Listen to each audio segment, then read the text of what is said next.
বন্ধুরা, আসসালামু আলাইকুম সবাইকে। আমি এখন বর্তমানে সাগর পাড়ায় দাঁড়িয়ে আছি। এই দেখেন, অনেক বড় সাগর, চারিদিকে শুধু সাগর আর সাগর। অনেক বড় বিশাল সাগর, সাগরের অনেক বিশালতা।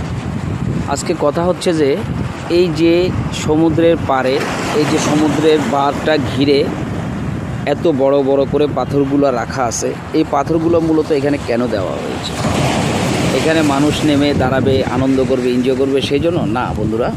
এই পাথরগুলো মূলত এখানে দেওয়া আছে, এই যে সমুদ্রের মাঝে মধ্যে এত বড় বড় করে ঢেউ আসে, এই ঢেউগুলো যাতে সরাসরি এসে এই বাঁধগুলোতে ক্ষতি করতে না পারে বা ক্ষতিগ্রস্ত করতে না পারে, সেই জন্য এই ঢেউগুলোকে নিয়ন্ত্রণ করার জন্য এত বড় বড় করে পাথরগুলো সমুদ্রের পাড় ঘেঁষে রাখা আছে। ঢেউ যত বড়ই আসুক না কেন, এগুলো এখানে আসে আশ্রে পাড়ি খাবে, তারপর এখান থেকে তাদের শক্তিটা শেষ হয়ে যাবে।